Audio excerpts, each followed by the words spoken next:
এইটো কিমান দীঘল? 3.775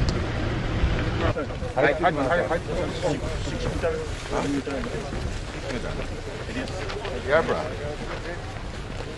এইটো ঘাঁহটো ইয়াত কি এইটো ঘাঁহ মানে কম্পেক্ট হৈ যাব? হা অঁ এইটো মানে ছেট হৈ যাব ন? এইটো যে সমস্যাটো ক'লোঁ আপুনি ৰাস্তাতে ঠেক এটা পালে নহয় আকৌ বহল পালে সেইটোকে গেপ বুলি কোৱা হৈছে গেপ কালি যে ওলাইছিল কথাটো অঁ ডিচিয়ে কৈছিলে Total length sir আমাৰ 23.38 কিলোমিটাৰ 23.38 sir এইটো ফৰেষ্ট আমাৰ নেশ্যনেল পাৰ্ক ডিপুল আপুনি যে আহিছিলে আগতে অগৰাতলি ৰেঞ্জৰ তালৈকে যাব তালৈকে যাব তাতে কিছু কাম আমি কৰিছোঁ এইটো আমি কাজিৰঙা নেশ্যনেল পাৰ্কৰ পাৰ্পাছতে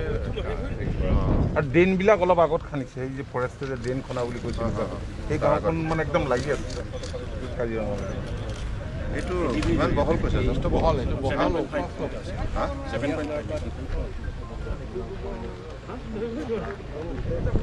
চুইচ গেটৰ কাম হৈ আছে আমাৰ এতিয়া সময় থকা নাই স্যাৰ এডিশ্যনেল স্কিম এটা আমি এডিপি দিছোঁ টাৰ্গেটটো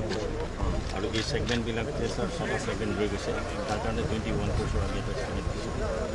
এইখিনি কাজিৰঙা কালি মই কোৱা কথাটো নেকি ছাৰ যিখিনি অগৰাতলিত যে ডাঙৰ এখন বিল আছে বহুত ডাঙৰ বিল আছে ৱাটাৰ বডি এটা আছে পেলিকান কলনি এইটো স্যাৰ আমাৰ দুটা আছে 4 কিলোমিটাৰ আমি প্ৰটেকশ্যন কৰোঁ এটা ইয়াত আছে স্যাৰ এইটো স্যাৰ আৰু এটা চাউলা চাপৰি আৰু স্যাৰ এনেকৈ ইয়াৰ লগত হেৰি আৰু একেলগে এইটো কেতিয়া কমপ্লিট হ'ব? স্যাৰ আমি টাৰ্গেট কৰিছোঁ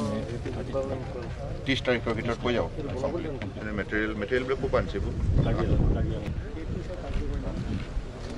বতৰ ভাল আছে কাম কৰক কেইটা চিফ্টত কাম কৰে কেইটা চিফ্টত কাম কৰিব পাৰে গেপ